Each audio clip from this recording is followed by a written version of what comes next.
Oke, coba deh bayangin sejenak. Ada sebuah toko kecil yang jualannya mie sama ikan kering. Terus, toko yang sama itu, entah gimana caranya, berevolusi jadi salah satu perusahaan teknologi paling gede dan paling berpengaruh di dunia. Kedengerannya mustahil banget kan? Tapi, ya itulah kisah epik yang mau kita bongkar hari ini. Evolusi luar biasa dari Samsung. Pertanyaan ini emang kedengeran kayak plot film fiksi ilmiah ya. Tapi ini nyata loh. Dan ini bukan cuma cerita salah satu perusahaan aja. Ini tuh cerminan dari keajaiban ekonomi sebuah negara. Gimana Korea Selatan bisa bangkit dari puing-puing perang buat mendominasi panggung industri global. Dan Samsung ada di jantung cerita itu. Biar lebih kebayang, coba kita lihat kontras yang gila ini.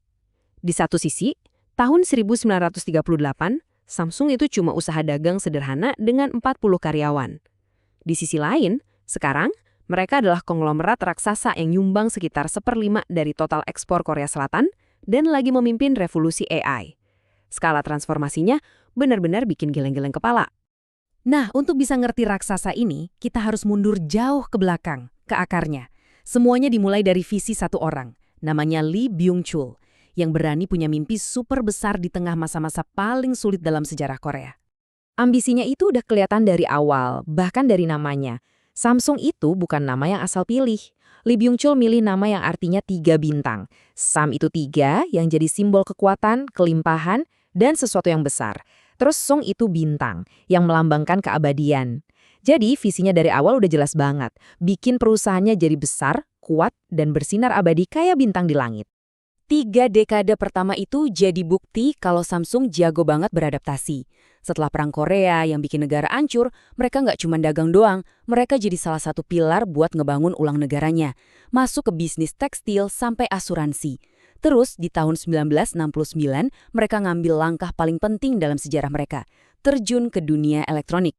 Nah, sekarang kita sampai di titik balik paling dramatis dalam sejarah Samsung. Sebuah momen yang dipimpin oleh anak sang pendiri, Lee Kun-hee, yang bakal nulis ulang DNA perusahaan ini untuk selamanya. Jadi, meskipun di Korea Samsung udah gede banget di panggung dunia, citra mereka beda jauh. Produk mereka tuh dicap murah dan jelek, jauh di belakang nama-nama besar kayak Sony. Puncaknya itu pas Lee Kun-hee jalan-jalan ke sebuah toko elektronik di Los Angeles dan lihat TV Samsung berdebu di pojokan. Nggak ada yang lirik. Momen itu benar-benar nampar dia dan dia sadar harus ada perubahan yang radikal. Dan inilah perintah legendaris itu. Di Frankfurt, Lee Kun-hee ngumpulin semua eksekutifnya dan ngasih mandat yang mengguncang ini. Pesannya tegas banget, zaman kita ngejar kuantitas udah selesai. Fokus utama, satu-satunya fokus kita sekarang adalah kualitas. Angka ini 150.000 jadi simbol dari komitmen baru yang super radikal itu. Tapi ini angka apa sih sebenarnya? Ini dia momen yang jadi legenda. Lee Kun-hee nyuruh 150.000 ponsel senilai puluhan juta dolar ditarik dari pasar, terus dibakar di depan ribuan karyawannya. Gila kan? Pesan yang dikirim lewat api unggun itu brutal, tapi sangat jelas. Era produk berkualitas rendah udah mati. Kualitas itu harga mati, nggak bisa ditawar. Dan dari abu api unggun simbolis itulah lahir fokus baru pada keunggulan. Sebuah filosofi yang pada akhirnya bakal ngebawa Samsung ke puncak dunia, terutama di era keemasan smartphone. Kenaikan mereka itu cepat banget. Peluncuran Galaxy S di tahun 2010 itu kayak tembakan peringatan buat iPhone. Cuma dalam 2 tahun, mereka sukses ngalahin Nokia sebagai produsen ponsel nomor 1 di dunia. Dan di tahun 2013, mereka menguasai hampir sepertiga pasar smartphone global. Itu dominasi yang luar biasa. Jadi, apa sih rahasia sukses mereka? Cuma satu kata, integrasi vertikal. Ini tuh kekuatan supernya Samsung. Gini, sementara pesaing lain harus beli komponen kunci dari pemasok lain, Samsung bikin sendiri bagian-bagian terpenting ponsel mereka.